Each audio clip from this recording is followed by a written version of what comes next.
What's going on, everybody? Adam with Hill Vending, and in this video what we are going to talk about is something that some people do and some people don't do. I've been doing vending for coming up on 10 years now.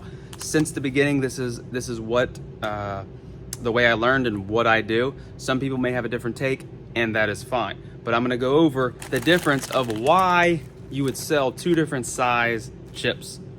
Okay, this is commonly referred to as a 2-ounce bag. It's technically what, 1.5, but let's just refer to it as a 2-ounce bag and a 1-ounce bag of chips.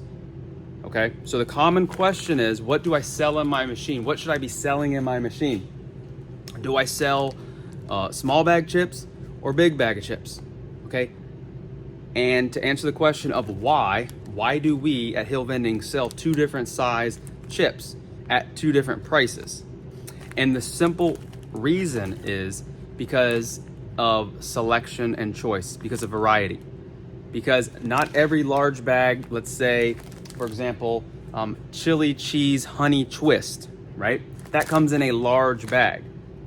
You cannot get that in a small bag, okay? Whereas certain ones come in a small bag and not a large bag. So in order to provide the most variety of chips in a machine, that is what we have decided to do. Now, obviously, we'll have two tiers of pricing based on the different size of the bags, but that's to break down the reason why when you go to some machines, you might see large bags or small bags and wonder, why are you selling two different sizes of chips? Why not just make it uniform? You can do that. Plenty of people do that, but I'm just providing clarity of why here at Hill Vending we do it, because of where we source our products from and because of the variety that we have access to. That's the reason that I like to provide more variety, and I don't want to stick with just large bags and be stuck in with that.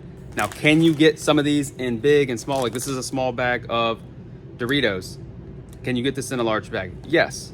Okay, I'm not saying that you can't, but there are certain flavors that you cannot, and just wanted to provide some insight into why we do that. If you have a question about that, or if you do a different way, let me know down below. If you're interested in getting started in vending, free webinar, hillvending.com/start. Made a video with Upflip. You can check that out too.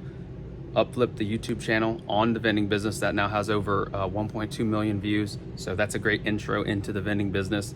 But yeah, hillvending.com/start if you're looking to get started in the vending business. But remember, most importantly, until next time, keep your drinks cold and your snacks fresh.